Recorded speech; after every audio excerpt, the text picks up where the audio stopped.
Welcome back to the morning show here on Arise News.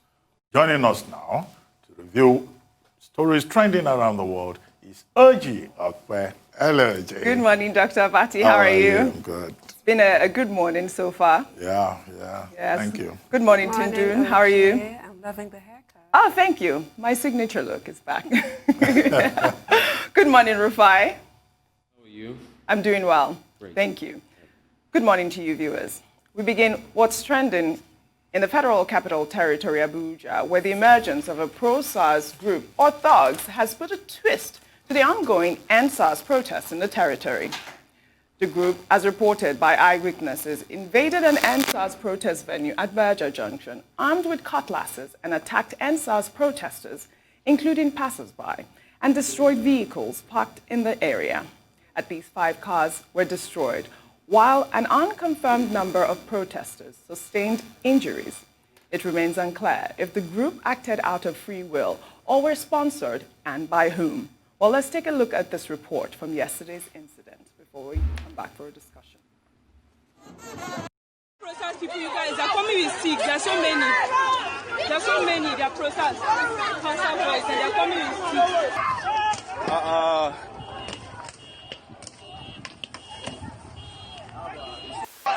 Someone had this on his right hand tied.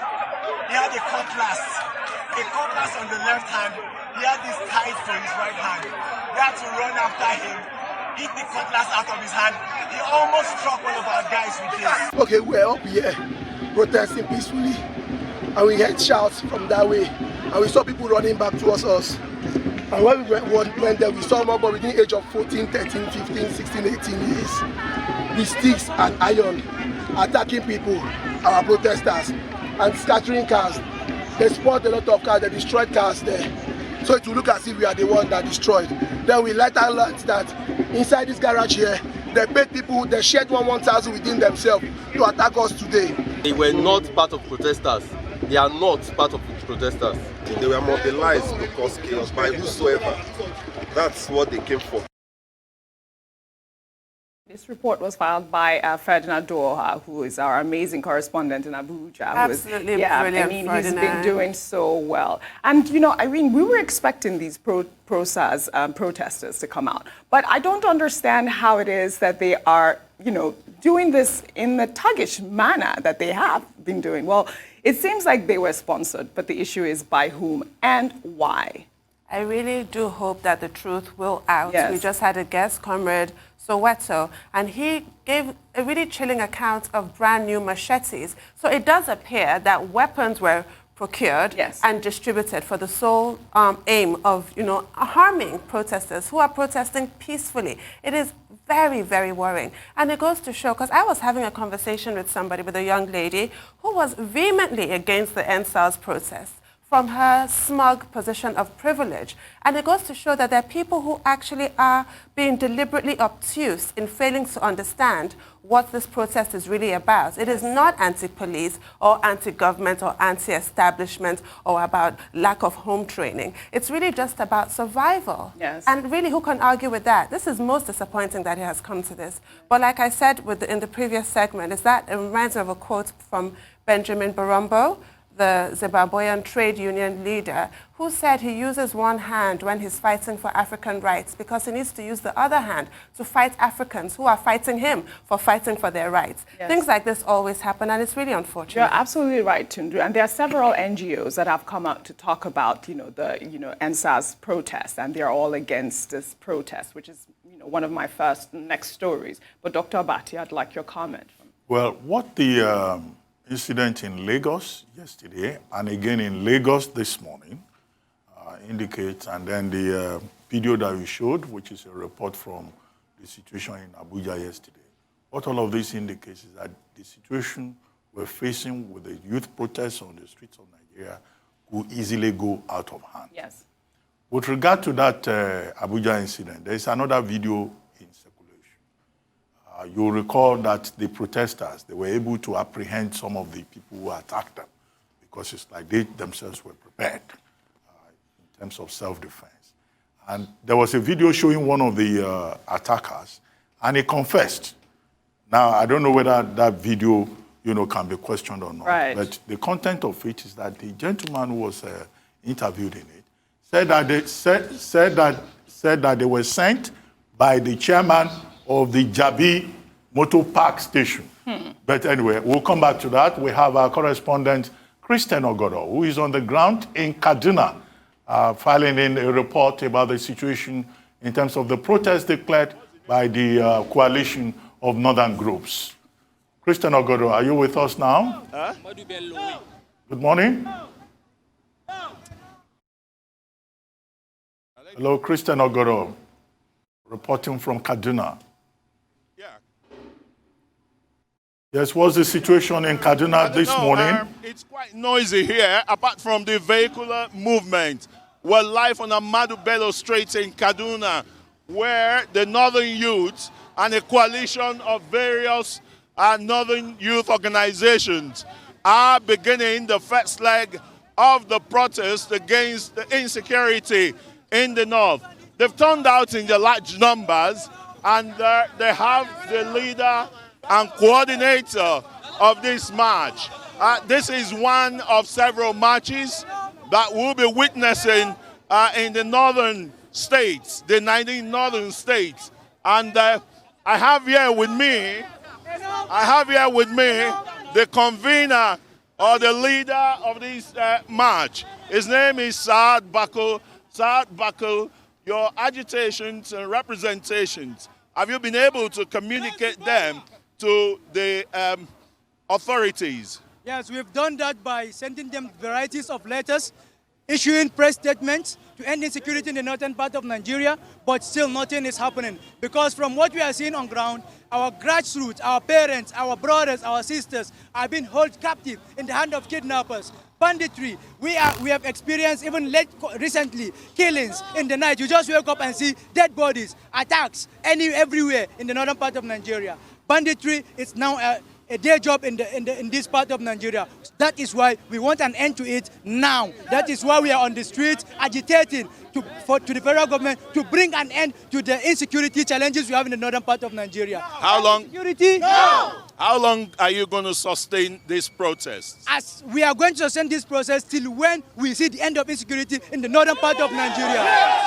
End insecurity? No! End insecurity? No! End banditry? No! End banditry? No! Well, you can see the determination on the faces of the protesters. They've been very peaceful. The security around is helping to control traffic, and they're well organized. They took off from the Nigerian Union of Journalists Kaduna Council on Muhammadu Buhari Way, and right now they are in one of the major road arteries in Kaduna, the Ahmadu Bello Way.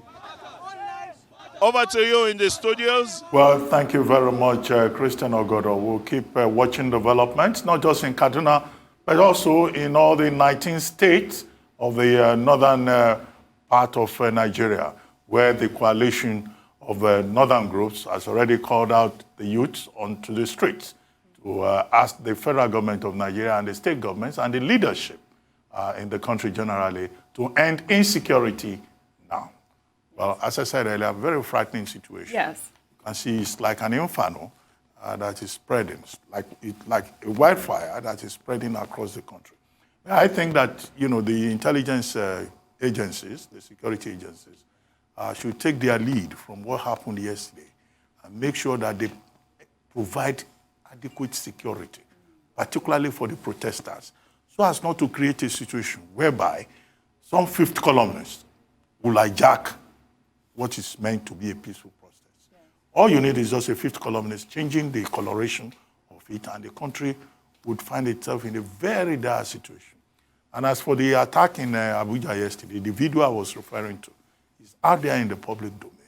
By now, I expect that the security agencies should have followed up, yes. Engage that chairman of the Jabi Motor Park Union and ask him questions. Is there something he knows about this? Because why the reason the security agencies have to move fast is that this thing could easily take an ethnic and a religious coloration. Yesterday, after the attack on Twitter, people were already attaching ethnic tags. They were attaching ethnicity to the nature of the attack on the peaceful protesters. And that's all you need to ignite, a waiting keg of gunpowder. A quick comment from you, Rufai. I think this is the time to come out and talk to the Nigerian people. I think with all of this happening, I think the president needs to address the people. They need to have that sense and that feeling that the president sees all that is happening. And I think it's not just about, talking at a youth forum. I think this alone is enough for the president, to call a national address. It's a very important issue because they've started to hijack this protest. We saw the case in Abuja. We saw the case in Lagos. Yeah, I saw that report too, well, not verified about the Jabi Lake, about the Jabi Motor Park chairman. But most importantly for me, who are those funding the thugs hijacking the protests in Lagos? Because I don't want it to get to a point where it will degenerate that the protesters too will like to fight back. So please, security agents should protect the protesters, but the president needs to come out. It's a national issue.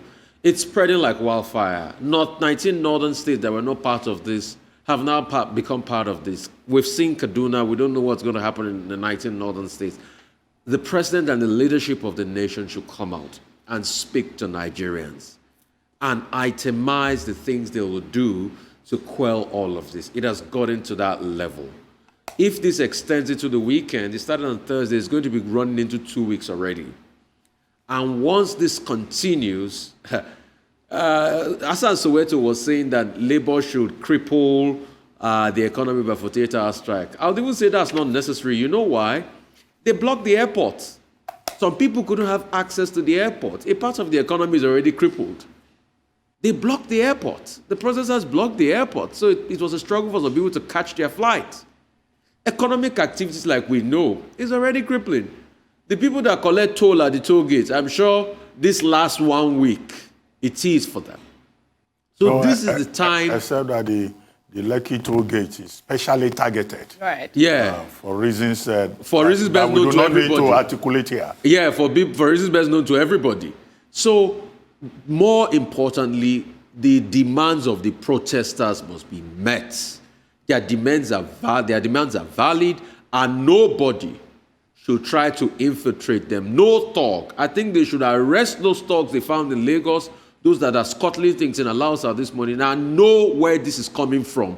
And that person should be prosecuted. Very well said, Rufai. We'll take another story. A hackers group called Anonymous said it has hacked multiple Nigerian government websites as protests against police brutality in the country continues.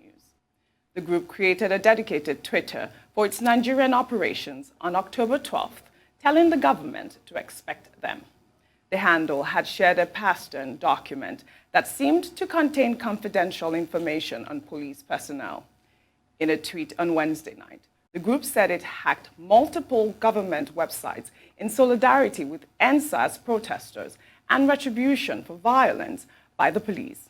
Although they did not say which websites were hacked, it reported that the desktop version of the Nigerian police website was down as at 12:21 a.m. on Thursday. On Twitter, many Nigerians have expressed support for the group. Well, let's take a tweet from a user named Zaddy. Well, he wrote, Anonymous, if you hack this government and expose everything, it will give rise to a better Nigeria. Release all thieves' secrets. Forget the 72 hours.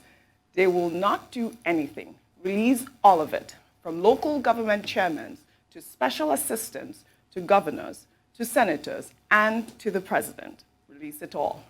Well, I believe this group, this anonymous group, which is trending right now on Twitter, they had given the Nigerian government 72 hours to release the names of the police officers that were that have been recorded as people that caused the death of some of these protesters. And a lot of Nigerians are as you can see, very excited because they released these documents. They've released several documents. I mean, it's completely easy to hack, government websites, through Yahoo and all of that.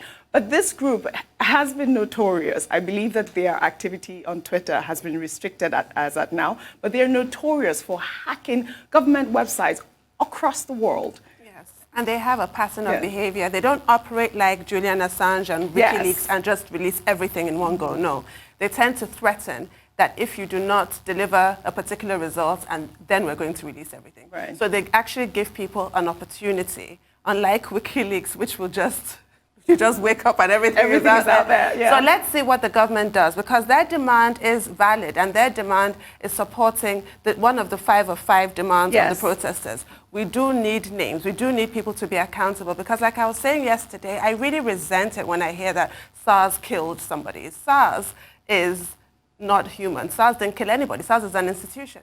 It's officers within SARS, and those officers are not nameless. They should be named, they should be prosecuted and convicted. So, yes, that's what's happened.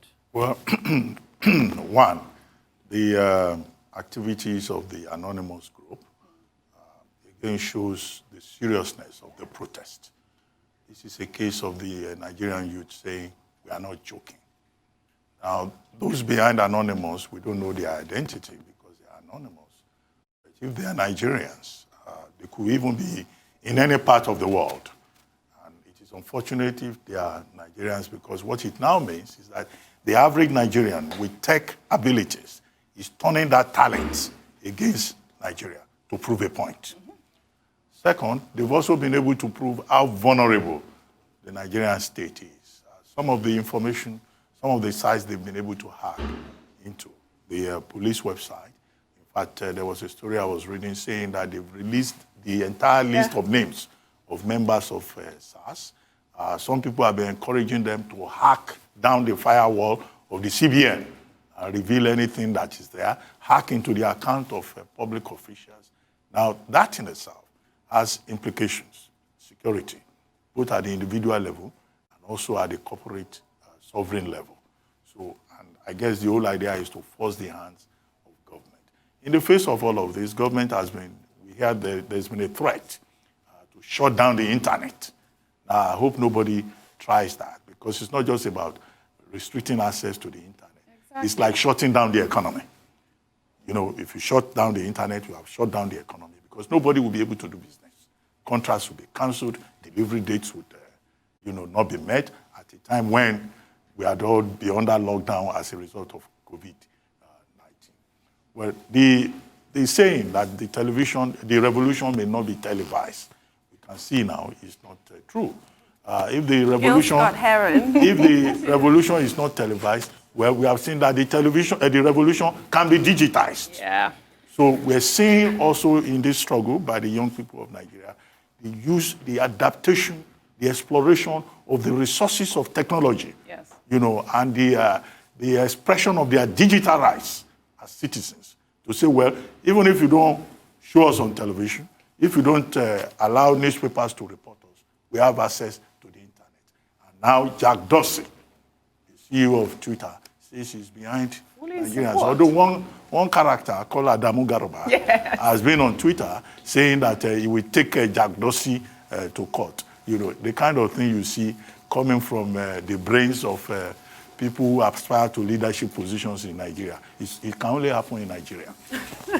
Rufai, your take on this? You see, it's so easy to hack into government websites, and it's a reflection of the pervasive corruption in this country. Every year, government issues huge contracts to be able to build a viable computer backbone and cybersecurity of their website. But what do we see? There is Galaxy Backbone and the likes. I'm in tech, so I know these things. But what do we see? Contract money siphoned, government agencies still using at yahoo.com. When I know there's .gov.ng. But a lot of them will not adopt it. The cybersecurity software put in place, the huge contracts, some people will pocket it, and they think they are doing somebody. It's themselves they are doing.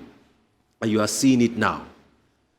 Cybersecurity is important everywhere in the world. Even America has the arm of their military that is being trained in West Point on cybersecurity.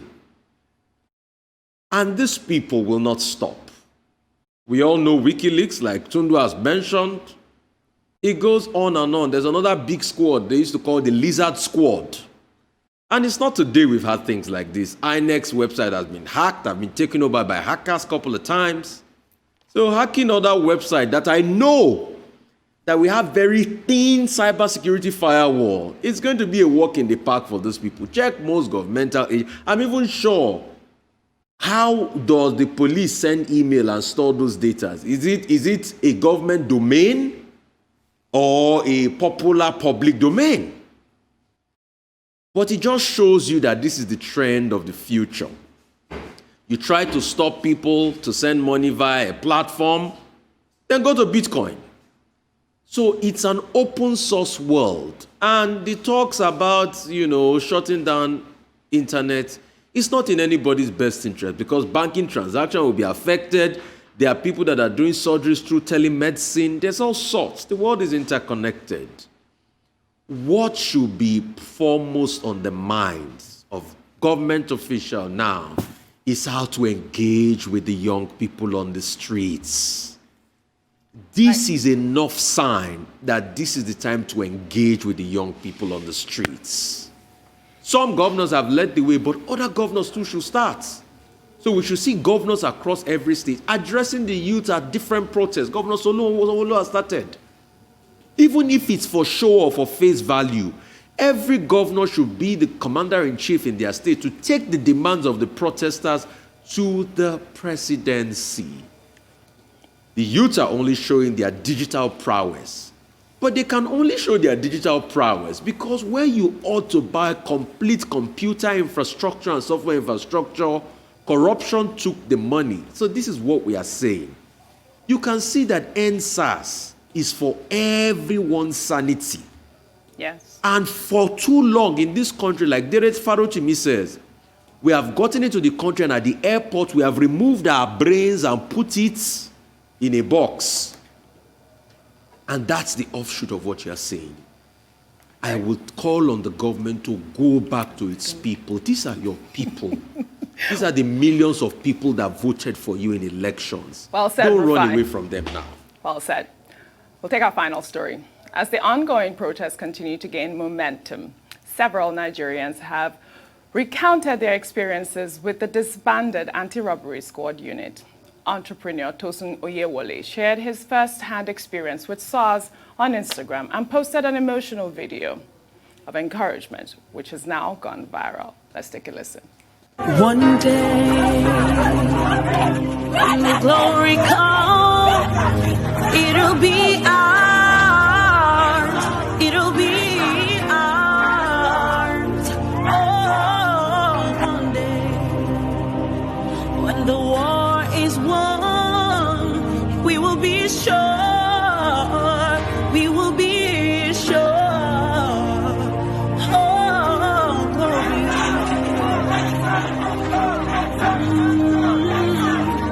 Oh, glory. Yeah. Now the war is not over. Victory isn't won. And we'll fight on to the finish. Then when it's all done, we'll cry glory. Oh. Beautiful rendition. I mean, that video has gone viral. Everybody is just talking about their experiences with SARS. This young man recounted how he thought nobody would ever, no SARS official will ever, talk to him because of the type of person he is. And obviously, they get everyone. Roger, you're Yes. determined to reduce me to tears Oh, daily. no. And you I'm will sorry. that. Yeah. Anyway, thank you very much, Ojo. Thank eh? you, Ojo. Thank you. See you again tomorrow. Thank you. Thank you. And that's all on today's edition of The Morning Show.